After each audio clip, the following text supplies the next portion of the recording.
Hi everyone, this is JP Tanwar from property मिलेगी। So guys, अगर आपको भी लगता है ना कि प्लॉट की दीवानगी आपके अंदर भी बहुत ज्यादा है, आप भी प्रॉपर्टी के अंदर अगर प्लॉट के अंदर इन्वेस्टमेंट करना चाहते हैं तो एक बार ये वीडियो जरा ध्यान से देखिएगा और जो मैं आपको समझाने की कोशिश कर रहा हूँ उन फैक्ट्स को भी समझने की कोशिश करिएगा।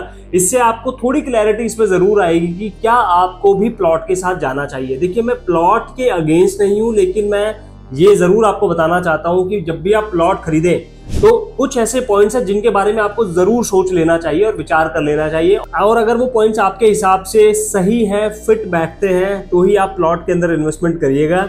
सो आज इस वीडियो के अंदर मैं आपको बताने वाला हूं 5 ऐसे इंपॉर्टेंट पॉइंट जो आपको प्लॉट खरीदने के समय पर ध्यान रखना चाहिए। अब ये मेरी जो वीडियो है ये गुड़गांव सेंट्रिक नहीं है, ये सब जगह के लिए एप्लीकेबल है। जहां पर भी आप अगर प्लॉट या कोई और प्रॉपर्टी खरीदना चाहते हैं तो आप इस वीडियो में बताए हुए पॉइंट्स को जरूर कंसीडर करें और उसके बाद ही फिर आगे अपने प्रॉपर्टी बाइंग का डिसीजन लें। पॉइंट नंबर 1 है स्लो लिक्विडिटी। इसका मतलब ये होता है कि जब भी आप प्लॉट खरीदते हैं और उसको अगर आपने 2 साल 3 साल अपने पास रखा है और एक सर्टेन एप्रिसिएशन के साथ जब आप उसको सेल आउट करने के लिए मार्केट में जाते हैं तो आपको उसके बहुत लिमिटेड बायर्स मिलते हैं। और अगर आपने कोई प्लॉट ऐसी लोकेशन पे खरीदा है जो किसी अर्बन एरियाज में है, मेट्रो सिटीज के अंदर है, या एग्जाम्पल के तौर पे अगर मैं आपको कहूँ आपने बॉम्बे के अंदर कोई प्लॉट खरीदा है या फिर गुड़गांव के अंदर प्लॉट खरीदा है या फिर नोएडा के अंदर अगर आपने प्लॉट खरीदा है, तो प्लॉट की कीमतें वैसे ही बहुत तेजी से बढ़ रही हैं और बढ़ती ही जा रही हैं, जिसकी वजह से प्लॉट्स को सेल आउट करना डिफिकल्ट होता जा रहा है जिन लोगों ने पहले प्लॉट्स खरीदे हुए हैं। तो अगर आपको लगता है कि आप स्लो लिक्विडिटी वाले पॉइंट्स को कंज्यूम कर सकते हैं, आप उसको डाइजेस्ट कर सकते हैं, तो आप प्लॉट के अंदर जा सकते हैं और प्लॉट में अपनी इन्वेस्टमेंट कर सकते हैं। अदरवाइज आपको फास्ट मूविंग प्रोडक्ट चाहिए तो प्लॉट आपके लिए नहीं है। दूसरा इंपॉर्टेंट पॉइंट है हाई रिस्क ऑफ एनक्रोचमेंट। जब भी आप कोई प्लॉट खरीदते हैं या कोई पीस ऑफ लैंड आपने कहीं खरीद लिया है, देखो बहुत सारी जगहों पे ऐसा सुनने को मिलता है कि प्लॉट्स पे एनक्रोचमेंट हो गई है, आपके प्लॉट पर किसी और ने कब्जा कर लिया है, और ऐसे बहुत सारे प्रैक्टिकल एग्जांपल मैं भी मार्केट के अंदर देख चुका हूं और आई एम श्योर आपने भी अपने लाइफ में काफी बार ऐसे कुछ इंसिडेंट्स जरूर सुने होंगे। सो थोड़ा आपको इस चीज का भी एक ध्यान रखना है कि जब भी आप प्लॉट खरीदे ना, तो आप ये जरूर ध्यान रखें कि आप गेटेड सोसाइटी के अंदर प्लॉट खरीदें। आप नॉर्मल लोकल प्लॉटिंग या जितने भी लोकल एरियाज में प्लॉटिंग होती है वहां पर प्लॉट ना खरीदें, वहां पर बहुत ज्यादा हाई रिस्क होता है आपके प्लॉट पर एनक्रोचमेंट होने का। सो इस चीज को जरूर ध्यान रखें। Point number 3, no immediate income. अब इसका मतलब ये होता है कि जब भी आप प्लॉट के अंदर इन्वेस्टमेंट करते हैं ना, और अगर आप ये सोच रहे हैं, आपकी प्लानिंग कुछ इस तरीके से है कि आप चाहते हैं कि आपके इन्वेस्टमेंट से आपको इमीडिएट बेसिस पे कोई इनकम स्टार्ट हो जाए, कोई कैश फ्लो स्टार्ट हो जाए, वो प्लॉट में बिल्कुल भी पॉसिबल नहीं है। बिकॉज प्लॉट आपको एप्रिसिएशन में हेल्प कर सकता है, आपके प्लॉट की कीमतें एवरी ईयर इंक्रीज होती रहेगी, लेकिन आपके प्लॉट से आपको कोई भी रेगुलर इनकम स्टार्ट नहीं होगी। तो अगर आप इस चीज में सिर्फ इतना ध्यान रखें कि अगर आपको लगता है कि आपको कोई रेगुलर इनकम क्रिएट कर रही है तो तब आप प्लॉट में इन्वेस्टमेंट ना करें। उसके लिए फिर बहुत सारे ऑप्शंस होते हैं, कुछ ready to move in commercials होते हैं या फिर कुछ ready to move in apartments होते हैं, जहां पर आप इमीडिएट बेसिस पे अपनी कोई रेंटल इनकम वहां से स्टार्ट कर सकते हैं या इमीडिएट इनकम आप वहां से स्टार्ट कर सकते हैं। पॉइंट नंबर 4, देखिए अब आपने प्लॉट तो खरीद लिया है, लेकिन प्लॉट पे अब आप जब भी कंस्ट्रक्शन करने जाएंगे ना, तो वहां पे डेवलपमेंट और कुछ अप्रूवल कॉस्ट भी पे करनी होती है। इसका मतलब ये होता है कि आपने आज प्लॉट खरीदा और आप अपनी मर्जी से वहां पे कुछ भी कंस्ट्रक्ट नहीं कर सकते हैं।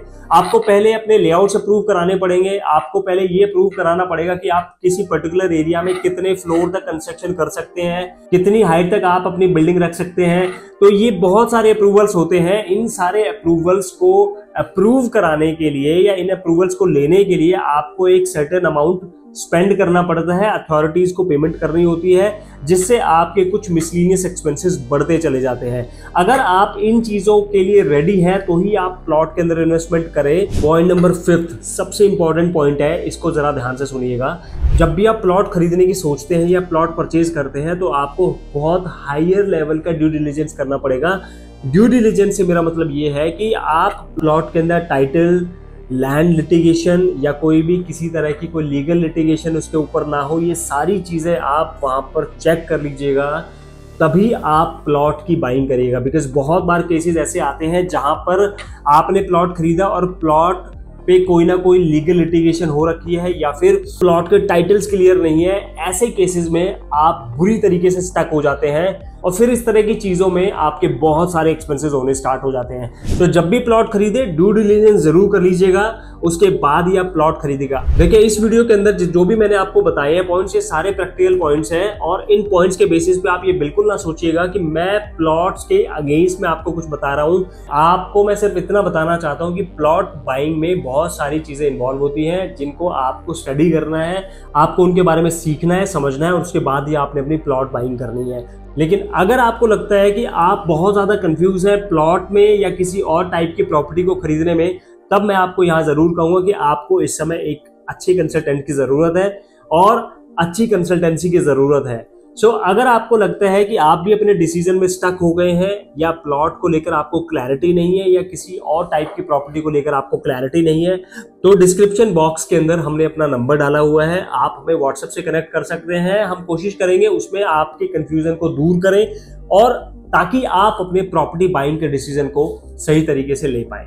तो अगर आप रियल एस्टेट में इंटरेस्ट रखते हैं और आप रियल एस्टेट के बारे में समझना चाहते हैं तो चैनल को सब्सक्राइब कर लीजिएगा। मैं इसी तरीके से वैल्यूएबल कंटेंट इस पे डालता रहूंगा और गुड़गांव मार्केट के बारे में आपको अपडेट देता रहूंगा। मिलता हूं आपसे अगली वीडियो में। Thank you so much for watching this video.